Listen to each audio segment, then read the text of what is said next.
is with great pleasure that I bring to you this exciting look back in time at the 20-year history of HBMA, as well as a peek into HBMA's limitless future and the revenue cycle management industry we have the privilege of representing.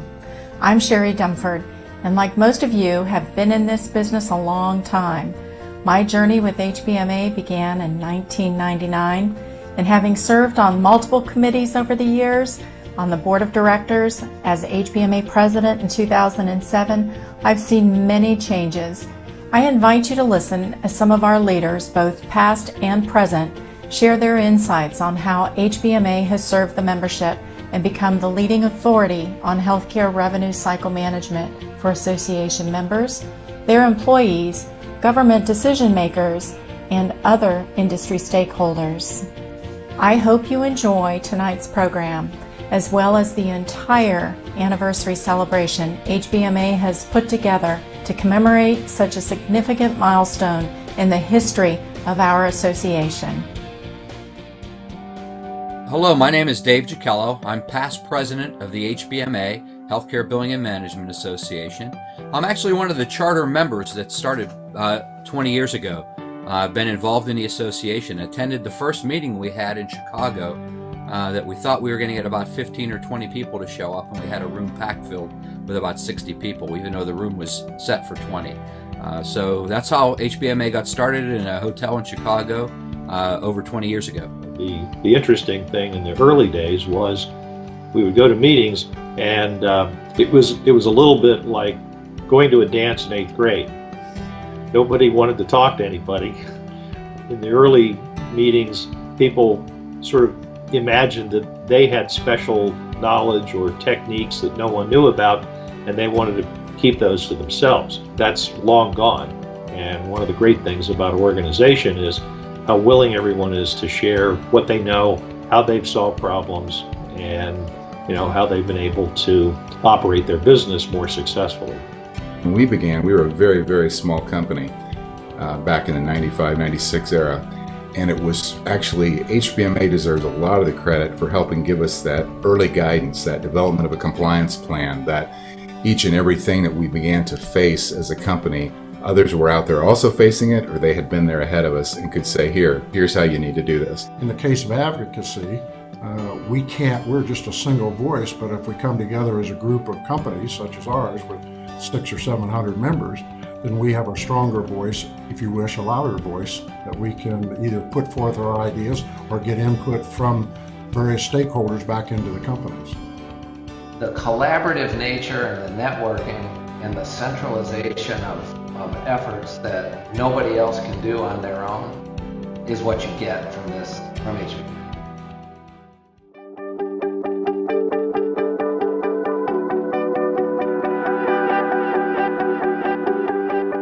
You can climb a mountain by yourself, you get to the top and you have that aha moment, it's a beautiful view. Climb the mountain with 10 or 12 or 15 people, and there's something in that team environment that you can't quite describe because it's so cool to do something together. And that's what HBMA has been to me.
close to the end, it's just beginning. Life is getting lighter while the days are getting brighter, yeah. And it's a good, I won't even worry anymore. Took all my cares, took and kicked them all out the door. Go on and try, come and tell me what you're waiting for. Move and keep 'em going till your life is overflowing, yeah. I do a dance of victory, 'cause now I'm living good, no I'm not living like I used to be. Now talk about things, talk about my mind, now I'm free from the words. When I think about the future of the organization, up until probably 3 or 4 years ago, we had a relatively predictable environment.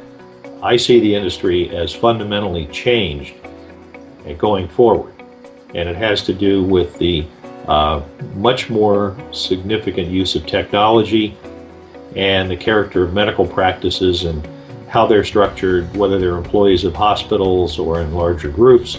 Well, from our perspective, I think what we're trying to do is educate people and make them aware of the changes that are coming. And to the extent possible, try and help them understand what the impact of those changes may be on their business. As healthcare reform becomes a reality, and there are a number of things that are going to be changing significantly over the next couple of years, trying to help medical practices and help billing companies understand exactly what those will mean and help them to manage that change. Anytime there's huge change, there are huge opportunities. And we are in the midst of one of the most dramatic periods of change that we've ever seen in this industry. So the opportunities abound. So if anything, I see a greater need for collaboration.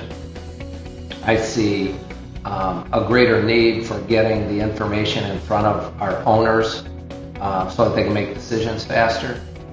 What are the new business opportunities for HBMA members as this changing healthcare environment unfolds? And one of our objectives from a board level is to be able to equip, to prepare, to anticipate, to have a vision to equip our members to be able to embrace that future and succeed through it. I think now more than ever, because of what's going on in the industry, it's vitally important that the membership in general step up and help provide leadership at whatever level of the organization they can. Because the only way we're going to stay vibrant and grow and be relevant is if we have members participating in the process. Only through the collaboration, the education, standards, and advocacy that a group of people can achieve, can we really be comfortable that number one, we're safe, and number two, we're doing the right thing for healthcare and for our clients and stakeholders. As we continue to look forward towards the future of healthcare and the changes that are emerging in the revenue cycle management industry, it is evident that the role HBMA plays in each of our businesses is more important now than ever. Let us help you get ready for the future.